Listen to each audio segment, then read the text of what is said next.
제가 예전에 들은 바로는 옛날에 김익두라고 하는 목사님이 계셨다고 합니다. 혹시 들어보셨나요? 제가 몇 번 얘기한 적이 있는데 기억 안 나세요? 고맙습니다. 기억을 못 해주셔서. 김익두라고 하는 목사님이 계셨는데 사실은 이 양반이 목사이기 전에 대단히 소문난 깡패였다라고 합니다.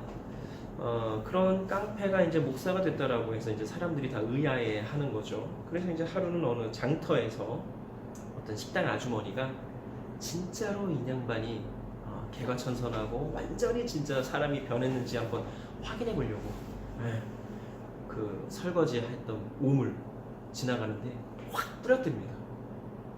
김익주한테. 옛날 같으면 어떻게 됐을까요? 완전 뭐 아니 뿌린다는 생각도 하지 못하죠. 일부러가 아니라 잘못 뿌렸다 혹은 조금만 튀었다 해도 거긴 아주 뭐 그냥 끝장나는 겁니다. 그래서 이제 이 아주머니가 뿌리긴 뿌렸어요. 그리고 나서 이제 얼마나 무서웠겠어요. 그렇게 막 이제 속으로는 막 콩닥콩닥 하면서 막 그러고 있는데 이 김익두 목사님이 지나가면서 예전 같았으면 내가 예수 믿기 전이었다면 가만히 안 뒀을 거라. 그렇게 하고 이제 지나갔다라고 하고요. 또 하루는 이제 어느 동산 조금 나지막한 동산을 뭐 마을을 지나가기 위해서 지나가고 있는데 술이 아주 그냥 얼큰하니 취해가지고 인사불성인 사람이 그냥 다짜고짜 달려와서는 막 후드려 패더랍니다. 그렇게 한참을 맞고 있는데 이제 이 술 취한 사람이 어느 정도 그러고 나니까 정신이 들기 시작하는 거예요. 그리고 이제 막 때리고 뭐 어쩌고저쩌고 하는데 보니까 김익두인 거예요. 이게 술을 깨고 나니까 이게 정신이 번쩍 드는 거죠. 그러면서 이제 나 이제 죽었구나 속으로 막 그러고 이제 막 때리다가 이제 왜 그런 거 있잖아요. 영화에서도 보면 드라마나 막 이렇게 하다가 뭔가를 이제 딱 사실을 알고는 멈칫하게 되는 그 순간. 그때 이제 그 김익두 목사님이 이제 막 이렇게 맞다가 이제 다 했냐고, 다 때렸냐고 그러면서 이렇게 이야기를 했다고 하죠. 예수는 내가 믿고 구원은 당신이 받았습니다.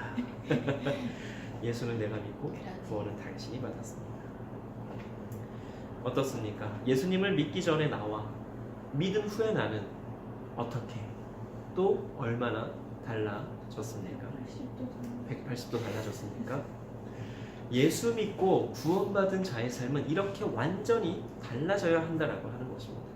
과거의 내가 아니라 과거의 나는 완전히 죽고 새로운 내가 되어야 한다라고 하는 것이죠. 그런데 그게 말처럼 쉽습니까? 그렇지 않습니다. 매우 어렵습니다. 뼈를 깎는 고통보다도 더 고통스럽고 어려운 것이 바로 변화된다라고 하는 거죠. 그래서 우리는 이 변화된다라는 것이 얼마나 어려운 것인지 우리는 스스로 알고 있습니다. 그런데 그 변화를 몸소 실천하며 죽기까지 복음이신 예수님을 전한 사람이 있습니다. 우리가 너무나도 잘 아는 사도 바울이죠. 사도 바울이 어떤 사람인지는 뭐 설명드리지 않아도 다 알기 때문에 몇 가지 고백만을 좀 한번 말씀을 드려보겠습니다. 로마서 14장 8절에서 이렇게 고백합니다. 우리가 살아도 주를 위하여 살고 죽어도 주를 위하여 죽나니 그러므로 사나 죽으나 우리가 주의 것이로다. 누구의 것이요? 주의 것. 나도 그렇습니까? 나도 이러한 고백에 동의합니까? 또 갈라디아서 2장 20절 너무나 잘 알죠. 이렇게 고백합니다. 내가 그리스도와 함께 십자가에 못 박혔나니 그런즉 이제는 내가 사는 것이 아니요 오직 내 안에 그리스도께서 사시는 것이라. 이제 내가 육체 가운데 사는 것은 나를 사랑하사 나를 위하여 자기 자신을 버리신 하나님의 아들을 믿는 믿음 안에서 사는 것이라. 나도 그렇습니다. 디모데전서 1장 13절에 보면 그런데 이러한 고백도 하나입니다. 내가 전에는 비방자요 박해자요 폭행자였으나 도리어 긍휼을 입은 것은 내가 믿지 아니할 때에 알지 못하고 행하였습니다. 무슨 얘기예요? 기독교를 핍박했다라고 하는 거예요. 예수 믿는 사람, 예수교 다 잡아 죽이던 사람이 바울이었잖아요. 그런데 그가 예수님을 만나고 완전히 달라지죠. 사도 바울이 이렇게 고백을 했습니다. 나는 어떻습니까? 사도 바울이니까 이렇게 고백할 수 있는 거고 나는 그냥 일반인이니까 나는 사도 바울처럼 대단한 사람이 아니니까 그렇게까지는 하지 않아도 된다라는 생각을 하거나 그렇게 할 수 없다라는 생각을 하십니까? 하나님께서 나에게 우리에게 정말로 원하시는 것은 무엇일까요? 잘 한번 생각해 보면 좋겠습니다. 예수님 당시의 율법주의자들의 문제가 무엇이었습니까? 율법을 문자 그대로 해석하고 적용한 것이 가장 큰 문제였습니다. 율법을 해석하고 적용하는데 그 안에 뭐가 없어요? 사랑이 없었다는 거예요. 사랑. 그냥 그 글자 그대로만 행하는 거예요. 그 글자를 주실 때, 그 법을 주실 때 하나님께서는 어떤 마음으로 주셨어요?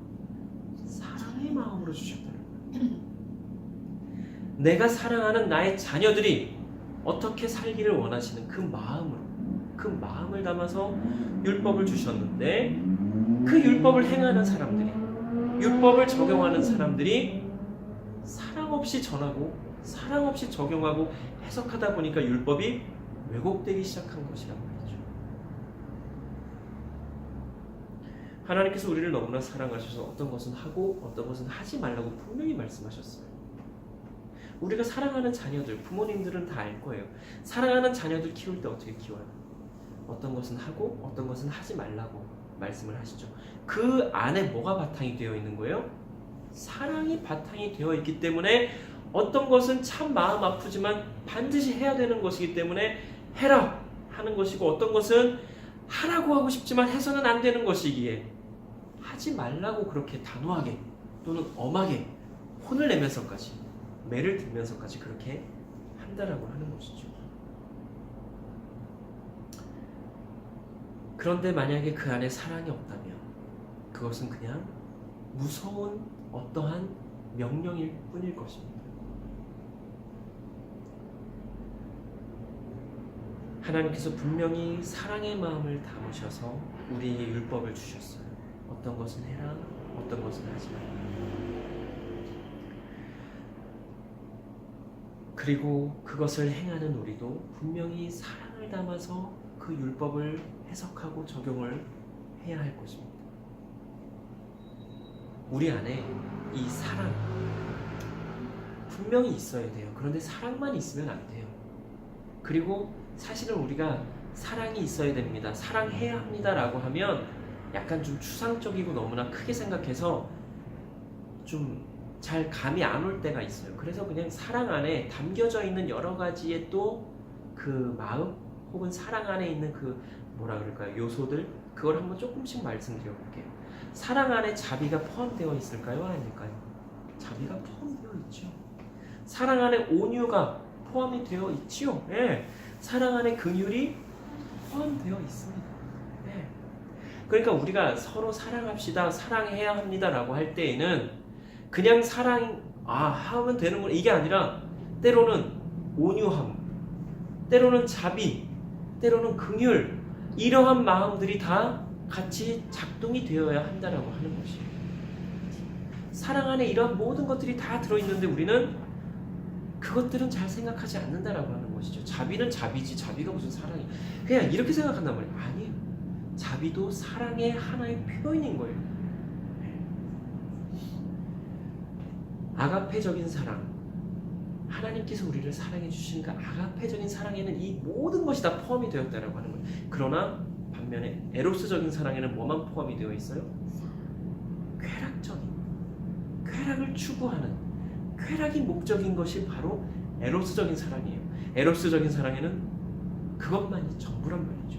그러나 아가페적인 사랑에는 모든 것이 다 포함이 되어 있는, 쾌락과 다른 것이 또 어떤 것이 있을까요? 희락, 즐거움.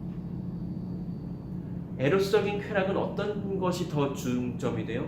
육체적인 쾌락, 육체적인 즐거움. 그러면 아가페적인 사랑에서 말하는 희락과 즐거움은 뭘 말해요?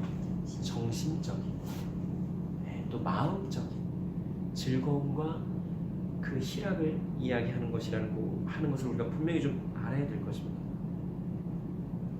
만약에요, 예수님께서 우리가 이렇게 추상적으로 생각하듯이 우리를 사랑해 주셨다면 어땠을까요? 그냥 하나님께서 예수님한테 야 너도 인간들을 좀 사랑하려? 예 하나님 알겠어요 사랑할게요 하고 예수님이 우리를 만약에 그냥 우리가 생각하듯이 사랑을 생각하듯이 우리를 그렇게 사랑해 주셨다면 아마도 예수님은 십자가 지지 못하셨을 거예요. 네. 우리도 마찬가지잖아요. 저 인간 때문에 내가 십자가 질 수 있어요 없어요? 솔직히 못 지잖아요. 네. 솔직합시다 우리. 네. 솔직하자고요. 그리고 혹시라도 십자가를 억지로 지셨다라고 한다면 어쩔 수 없이 하나님께서 시키시니까 네. 만약에 그래서 억지로 지셨다라면 그 지시기 전에 우리에게 뭐라고 하셨을까요? 자식들아 인간이냐 니네들이 어쩌고저쩌고 막 우리를 정죄하시고 심판하시고 그냥 막 심한 말들을 마구마구 내뱉으시고 나서 에이 내가 십자가 진다 저 이러고 아마 지셨을 거예요.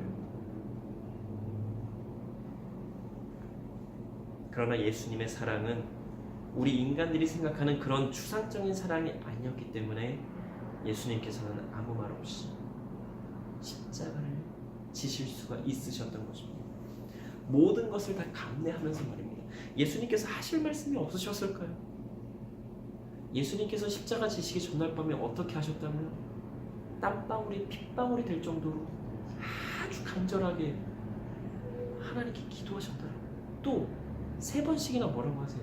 이 잔을 내게서 좀 지나가게 해주십시오. 제가 짊어져야 할 그 십자가의 무게가 아버지 너무나 무겁습니다. 이거 저 안 지면 안 될까요?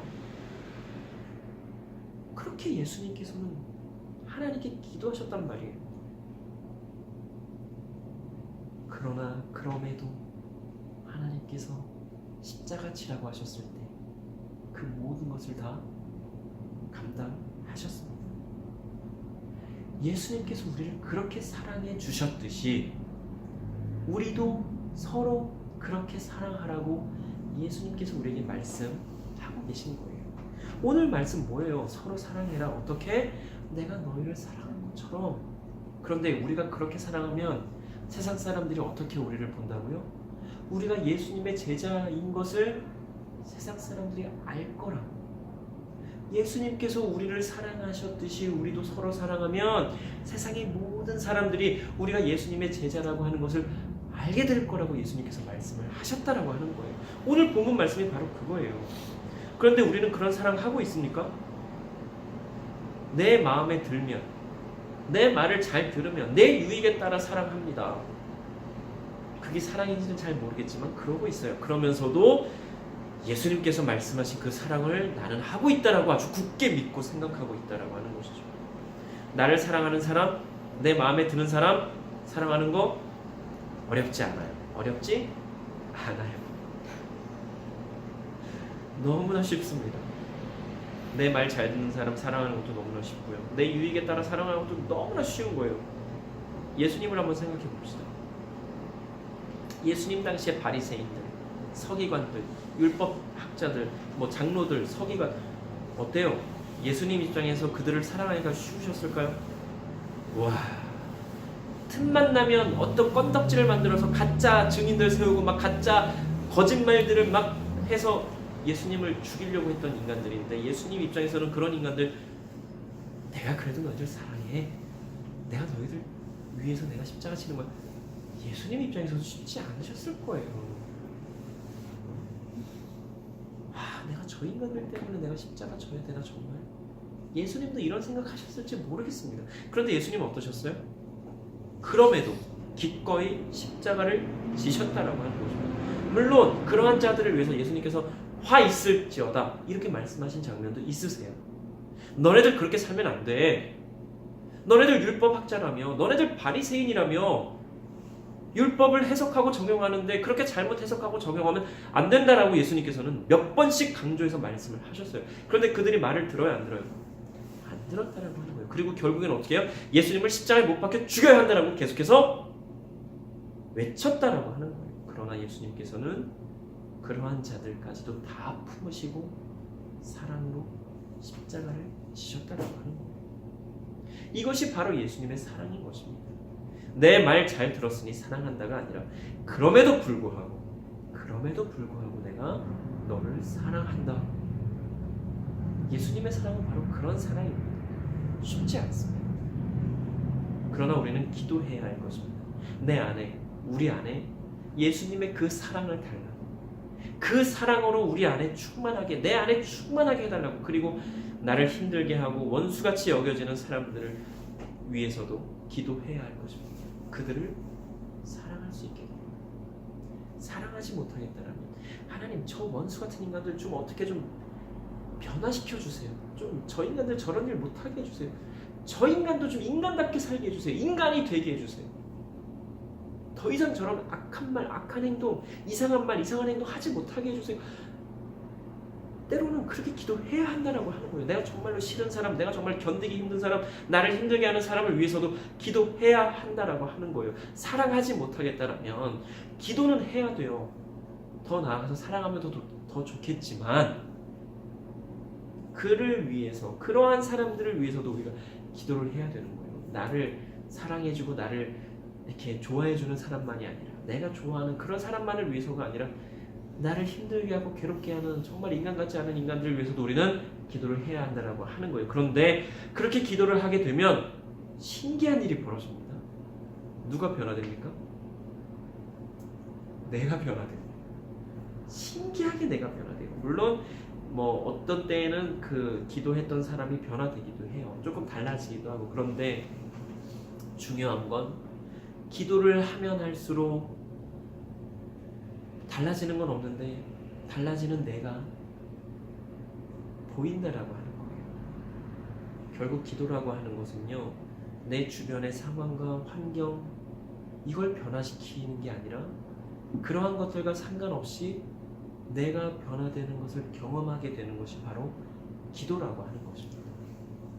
그러면 사랑할 수 있게 됩니다. 사랑 안에는 어떤 사랑이 있다고요?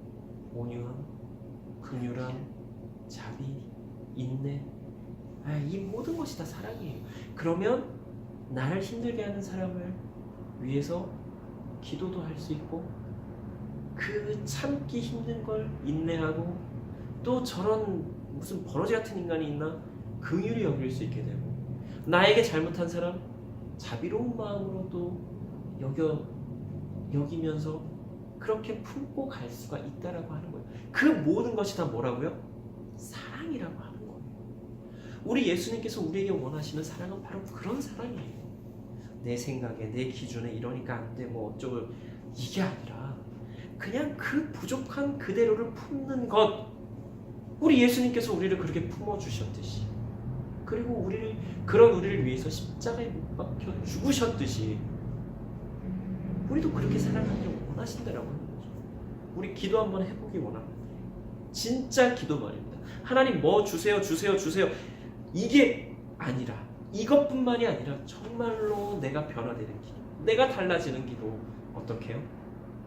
예수님께서 우리를 사랑해 주셨듯이, 하나님께서 우리를 사랑하시듯이 사랑할 수 있는, 나도 사랑하며 살아갈 수 있는 그러한 기도 한번 해보시기 바랍니다. 기도 드리시겠습니다. 사랑의 하나님, 참으로 감사합니다. 오늘의 귀한 말씀을 통해서 또한 우리가 어떻게 사랑을 하며 살아가야 하는지 알게 하여 주시니 참으로 감사를 드립니다. 하나님, 솔직히 쉽지가 않습니다. 그럼에도 하나님께서 원하시는 대로의 그 사랑을 하며 살아갈 수 있는 우리가 되게 하여 주시고, 하나님과 깊은 만남을 통해서 내 안에 사랑이 없음을 먼저 고백하며 발견하며 내 안에 먼저 하나님의 사랑으로 채워달라고 기도하는 우리가 되게 하여 주시옵소서. 그리고 그 사랑으로 우리도 하나님께서, 예수님께서 우리를 사랑해 주시듯이 우리도 서로 사랑하며 살아갈 수 있는 우리가 되게 하여 주시옵소서. 감사드리며 예수님 이름으로 기도드립니다. 아멘.